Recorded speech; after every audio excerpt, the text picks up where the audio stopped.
Hey guys, what's going on? We're on another edition of Pandanomics podcast here in El Paso at beautiful downtown spaces. And today we have one of my personal friends, the one and only Tatted Prez. Jason, what's up? What up, man? How are you doing today? Good, man. Welcome back to El Paso. Yes, sir. How you like it here?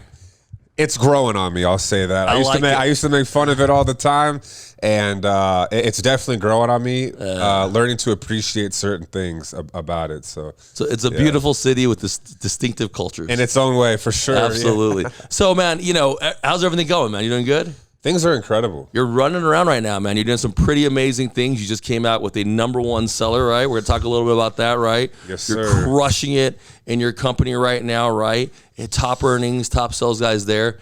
And you're doing one thing that you and I personally love and believe, which is helping the kids. And you're speaking and you're exciting and you're telling your story, right? And so you're doing a lot of crazy things. And then you got a balanced life, right? You got a mom, you got a beautiful girlfriend, you got friends, you got dogs, and you still got a balanced life and be happy, right? Yes, sir. And so the key, this code of behavior, which is actually the title of your book, tell us a little about it and why you did it and what it's about. Yeah, so I was just kind of brainstorming one day, and I was, sitting there, and things just, ideas and stuff just started flowing in my head. And it was after a specific event that took place. I did a lot of reflection time, and I don't know if we're going to get into that event, but if we do, cool. But I really started to look back on certain things and choices that I was making in my life. And these words started hitting me, and code came up and behavior came up, and I was just like, literally, I was like, man, the code of behavior, and I got to a place where I was really reflecting on the past and those choices that I was making for a very long time, and how those choices caught up with me, and how, when I was making choices that were good, what that led to. And just like this whole dynamic of deep thought with what my code of behaviors, like how I was living each day in and day out, and the code of behavior that I was operating from, and the results that they would yield me, good and bad. Yeah, it's interesting you say that, because in a world of fluff that we all live in, right? And we're all guilty of it, right? Especially as a young man, you always want to feel like you're good enough. Amen. That you're needed. Yep. That you are taught to be a provider. And in a world where you don't feel like you can provide, you start feeling lesser than, because it's a competitive mode of activism where we want to be able to take care of the people we love. With that, and the trial tribulation of being young, we start doing some stupid shit. Oh man. Right? Like stuff that you look in movies and media and social media, and you realize that when you can't look at your mom on a Sunday for what you did on a Saturday, there is something wrong on that code of behavior. I have to say something to this, because it's just on my mind.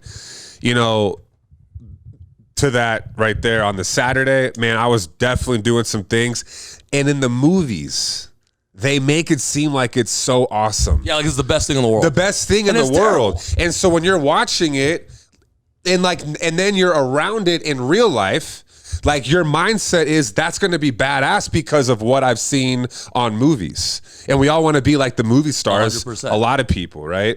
I've been guilty of that in my past. So yeah, man, we have this idea of me doing that will lead to feeling incredible, tons Some sort of promised land. Exactly. Right. And it is a fantasy land. That is not how it goes. And that's what led to your awakening and your code of behavior being changed, Yep. right? Which inspired the book. So tell us, at that pivotal moment as you were rocking it out, and I'm gonna tell you guys this right now, dude, owning clubs, having parties, doing the coolest stuff in the world, just like the movies, it ends up being two ways. And what Jason's about to share, he will tell you one of the ways that I truly believe should be. So you gotta hit him with it, man.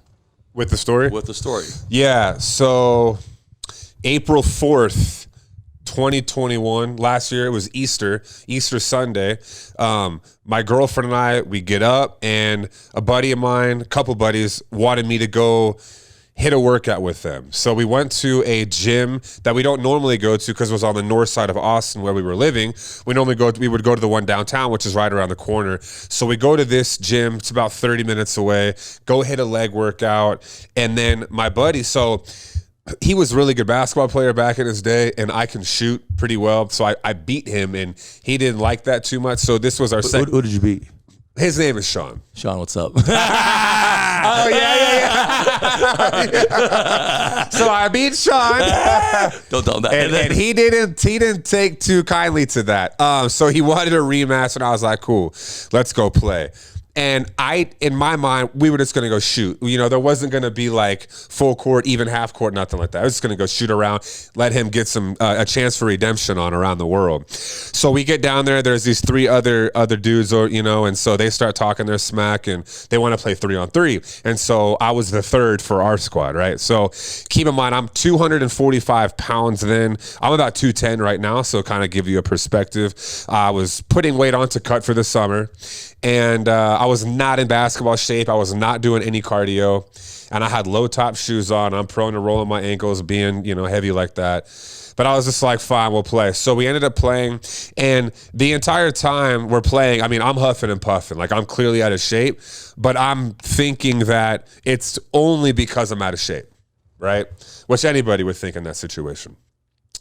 And so my girlfriend and I, we leave the gym, and I'm noticing there's some other stuff starting to kick in. I'm getting a really bad headache. I'm having some pains in my chest. My arm is starting to go numb. I'm still having trouble breathing. And as you all know, when you go play sports or do whatever you do, go for a run, and you're tired, after like 5-10 minutes, your body catches back up to itself and you're breathing normal again, right? You catch your breath, you're good to go. But for me, it's getting worse. So now I'm paying attention to all these symptoms and get in the car, start driving, probably 5 or so minutes, and all the symptoms I just listed are getting worse. And I'm like, man, something's not right.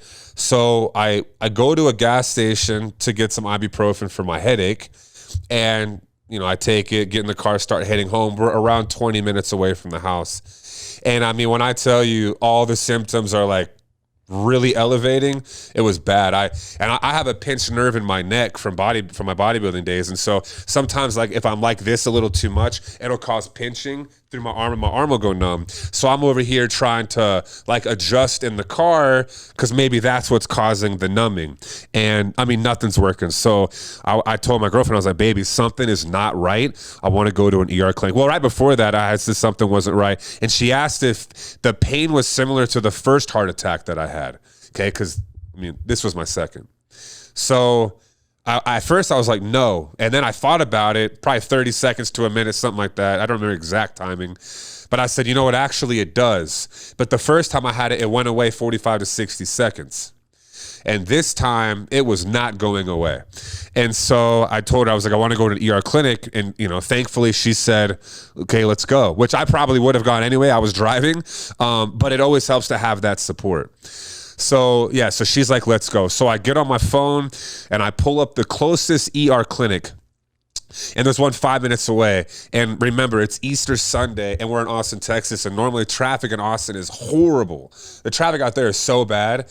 And it's divine how everything happened, where it happened, when it happened, how it happened, the people that I was around. Everything is like, man, to me, that was a God thing. So I look up the ER clinic. I literally get there in 5 minutes, run into the ER clinic. They're like, sir, how can we help you? I said, man, I'm pretty sure I'm having a heart attack. And I still, to this day, I'm like, I don't know why they didn't rush me to the back, but he asked me to see my ID, and I actually had left my ID in the car. My girlfriend was supposed to go home and check on the dogs, but she was still waiting. She never left. Thank you, baby. And so I get my wallet, go back in, give him my ID. He did cut me a little bit of grace. I don't know if that's how you would say it, but he gave me some grace and let me fill out my paperwork later on. Or actually, I think my girlfriend filled out the paperwork. But anyway, so they rushed me to the... You're having a heart attack and you want to fill out the paperwork? Yeah, I know. I'm like, come on, you see my ID, like my heart paperwork, give me to the back. Certificate, maybe. Yeah, I know. Like, come on, man. So anyway, I'll never forget. They rushed me to the back and they hook up the EKG to me, which is the machine that reads the heart and what's going on, the blood flow, all that. And I'll never forget the look on that doctor's face when he looked at it, and then he looked at me and he was like, man, he said, sir, I'm sorry to tell you this, but you're suffering a severe heart attack right now. And for me, in my mind, I'm huge on mindset. For me, I was like, doctors exaggerate. I've already had one of these things. I'll be out of here in 30 to 45 minutes. It's not a problem. No big deal. And that's just where I was. So they laid me down, and I'm communicating with them how I'm feeling, if my breath is good or if it's going away, the pain. I'm letting them know. I'm just communicating with them how I'm feeling. And they're giving me stuff to chew, swallow. They probably had every single person that worked at that clinic in my room. I mean, it was packed of people. And man, I felt myself starting to fade out. Wow. Yeah, I felt myself. I was about to die. I mean, the breath just, it was harder and harder to breathe until I took my almost last breath. But yeah, right before I died, I was like, y'all got to do something. Please help me. God, please help me. And then I was out. I flatlined and I was dead on the table. And what's crazy about this, when we were talking about divine and like the who, the what, the how, like all of it aligned perfectly. The nurse, Debbie, so she defibbed me and she gave me CPR, and that's what brought me back. And that nurse is only there a couple times a month. She's normally at the ER at the hospital, and she specializes in heart attacks. Yeah, but I'll never forget, you know, they woke me up and they're like, Jason, and yeah. So, first off, thanks for sharing that incredible and insane story, right? Yes. You're at a height and a change of your life, right? Playing ball, feeling good, just beat our boy Sean. And then told you getting Sean. And then kinda. And then you're rolling and you're in great shape, right? You're very healthy. That's what you do. You know, very, very going from there. And it pops out of nowhere, right? And it was remnants because of your past, yep. Right? And it caught up. Yes, right? It did. And the party is caught up. And a lot of people don't realize it catches up. Oh, yes. And it catches up in ways that it shouldn't catch up. And everyone's like, oh, it's never going to happen to me. And I'm like, bro, it happens to everybody. And as you get older, it gets worse. And that was the code of the change of behavior, right? Because at that moment, it inspired this book, right? And tell me about that. Well, I'll tell you this, like God waking me up truly woke me up, you know, and I always tell people you don't have to die to decide to live. It was, so after they got me up, the paramedics were there ready to go. They rushed me to the hospital where I had surgery. They, you know, took me to the cath lab. They proceeded with surgery, and then I was done in like 15 minutes, successful. And then I was in ICU for 3 days. On the third day, they transferred me to a regular room, did scans on my heart, and no damage to my heart pump function, normal, as if nothing happened. And I did mention earlier, but I had 100% blockage at my widowmaker. They call it the widowmaker because if somebody has a heart attack, there's somebody's about to be a widow. It's the left side of the heart, which cannot defib itself. And it's the part of the heart that funnels the entire body of blood flow and oxygen. So like when that part is cut off, you're getting no blood flow or oxygen from, you know, through your whole body. So not only did I survive, but I had no problem. Like nothing wrong with me, as if literally nothing happened. And to me, that's divine. And it was in that moment, in those moments, I guess I should say, with all the reflection and like really trying to process what just took place and to leave with nothing happened. It's like, man, God has a bigger purpose for my life than I ever even imagined. Like I'm here I have a higher calling on my life than I ever imagined. And that's when I truly decided to step into my greatness. Yeah, man. And it's beautiful that you said that, because there's another type of person that happens when this happens, right? Yep. It's the blamer. It's a negative. And honestly, it's much easier to do that. Oh, it's way easier. It's way easier because to feel victimized is what the world wants you to feel. And it takes responsibility away from you. 1,000%. Yes, sir. The problem is you can't fix anything without you taking responsibility. Yeah, I always say if you're a part of the problem, you're a part of the solution. 100%. How can you fix something if it's everybody else's fault? 100%. Right. Right. So as that's happening and you're going through that immediate change and reflection of how to be better inspired this book.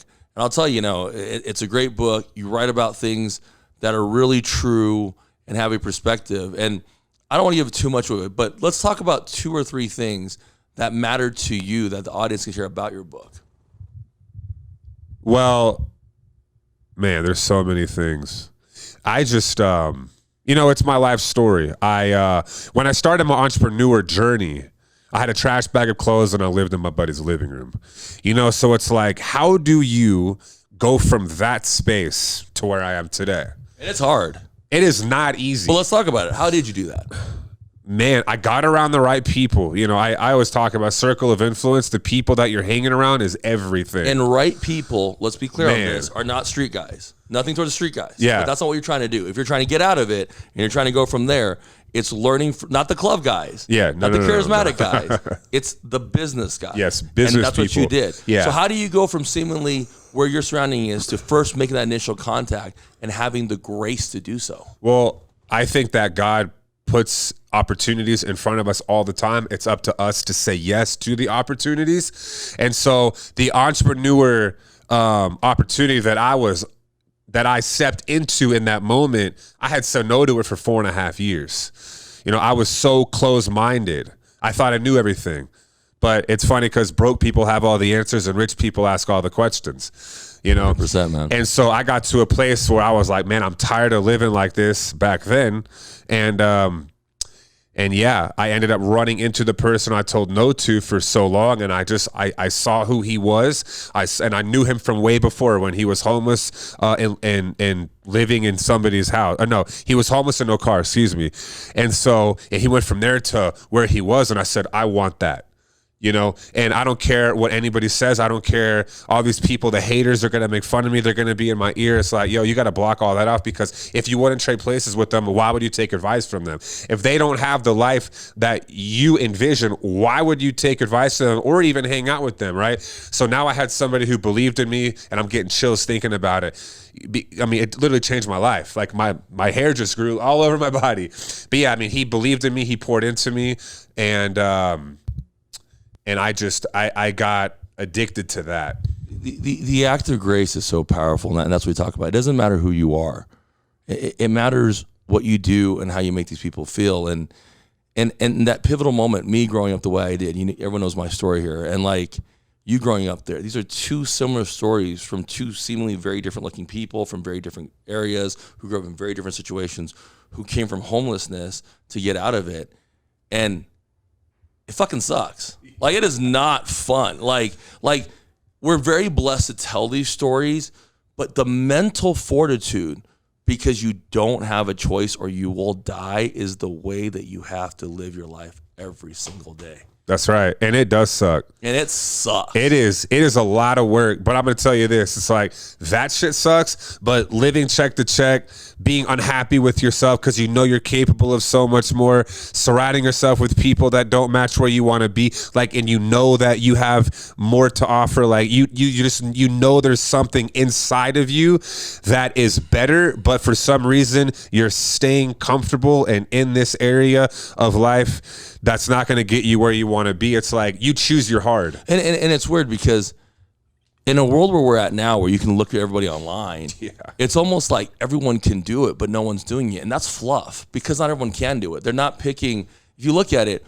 they're picking random people like ourselves that can randomly do it and have bigger numbers than celebrities that we see on movies. Yeah. Or presidents, right? And I also think people, they think they have all the time in the world. But they don't. There's no urgency. No. Yeah, I'll tell you this. I lost my little brother. He was 28, December 26th. It was the day after Christmas, 2019. And it's just like that. Just gone. It's gone. Like at 28 years old, and I was 35 when I had that fatal but brought me back heart attack. 35. Yeah. And it's like, that, like, we don't have time. And that's a huge misconception too. There isn't any time. There's none. Because Like, we think we're now. going to be at 100. Yeah. That's the number everyone hits. But 99% of the world never reaches 100. Doesn't get there. Think about what I said. 6 billion people and 99% never reach 100. Don't The reach. history of the world. Yeah. So now the time is foo-foo. There's not really a concept of time. And so you waited 4 years. And this is what I want to tell everyone. To finally, after living it for 4 years, having the courage and the ability to drop your ego. Yeah, that was a big one for me too. Explain. Was dropping the ego. Well, like I said before, I thought I knew everything. And let me tell you something. When you have all your friends making fun of you, the whole circle of influence that you previously had, that you were around for years, now they're all doubting you, making fun of you, talking crap to you, don't invite you to hang out anymore. I mean, yeah, dude, that's just like, yeah, it's like a dagger in the heart. But then you persevere, you have that courage, and you understand that sometimes you got to love people from a distance, and you're headed a new direction, and that's okay. And the thing is, like, instead of wanting to take the journey together because of their insecurities, it's not because of the situations, it's not because of it is because of laziness. It's not because they can't see it. It's because it's a choice not to do it. And the time comes when you're ready. But when you know you're ready, you got to do it. And the discussion is there is no time. So as this book is being written and this whole entire life, and you're checking your ego and you're making this adjustment, now you're speaking in front of kids. Yeah, I love it. And tell me why that matters and why it was so pivotal for you to hit that area. Well, there's a lot of reasons, but I would just say like a couple are, I mean, social media, it's great, but it's also detrimental for people. And kids, I mean, even adults, they're on their social media and they are comparing themselves to everybody that they're seeing. And a problem with this here is that a lot of people put on a smile, take a picture and post it, but they're the most depressed people out there. 100%. And these kids, and again, adults too, are comparing themselves to the smile on the picture when they don't know who the person is off camera. You know, and it's true. It is true. And I always tell people this. I've been guilty of it. So have I. Yeah. Don't be confused with the highlight reel, REEL, with the highlight reel, REAL. Yes, I always say love this that. shit, right? That's good. So That's good. I'm stealing that. You can use that, but make sure you I'm mention, taking that make sure you one. mention me. I'm just speaking. I will. But it's true, because that's the pressure of society, is to compare. But the problem is, who puts those restrictions on you? Nobody. Right. There's no restriction. None. Like, Yeah. who says you have to be that way? Nobody. Your mom says it. Who cares? That's right. Your dad says it. Who cares? Yep. Right? If you can't find your ultimate happiness in your pursuit, and what it leads to is, at the end of this journey, no matter how well you're doing in business, and no matter how well you look on the outside, and no matter how much you think you have it completely on the inside, the end journey of greatness is helping others. Yeah, man, I'll tell you this. In my most depressed times, my main mentor would say, go help somebody. 100%. That was his answer every time. 100%. Like, oh, man, blah, blah. He's like, go help somebody. 100%. Because when you're in act of service, it takes you away from your own problems. And this is interesting. And it feels so good, man. 100%. Yeah. Now, this is weird, because we weren't taught this. No, I did not grow up with that philosophy. What was your philosophy that you were growing up with?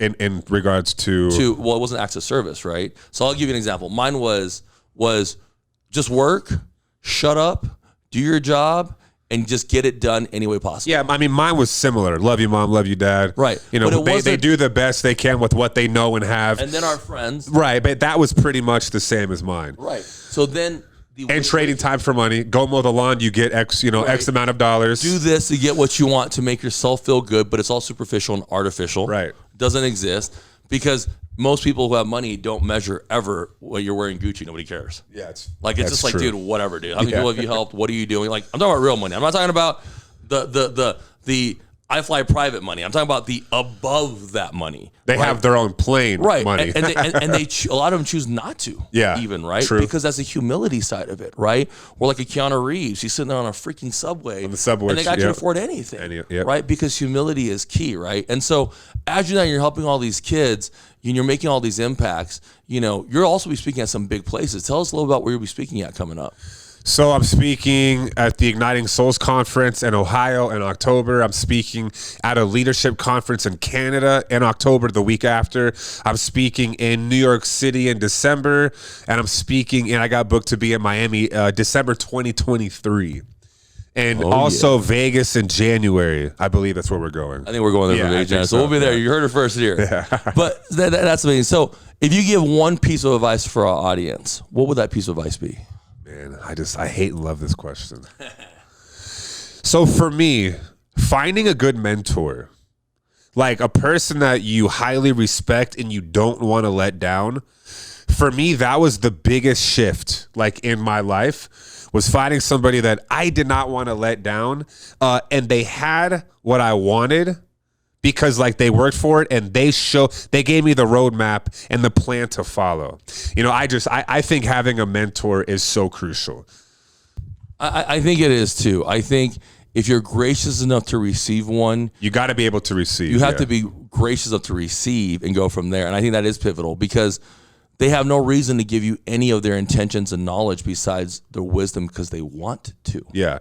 And I would also say live by the right code of behavior, operate from construction versus destruction. 100%. You know, stop doing things that are destructive to your life. I know you said one thing, and it's just like I get so many things that come to my mind with that question. Yeah, because there's so many. Yeah, go live your best life. You don't have all the time in the world like you think you do. There's something right now that you've been thinking about doing, and for whatever reason, you've been holding yourself back. Go do that. 100%. You got to do it because you just don't have time. That's it. Jason, thank you so much for showing up. Give everyone your social media handles, please. Yeah, so they're all at Tatted Prez. TATTED, like tatted, and then PREZZZ, like presidential. Tatted Prez. Oh, man, thanks a lot, man. I appreciate it, sir. it, man. Thank You're you, my boy, man. Thank Much you, guys. love. For Pandanomics, New York League's #1, and Jason, Code of Behavior, Tatted Prez, the one and only. We'll see you guys next week. Good luck, be safe, and love yourself. Later, y'all. Bye-bye.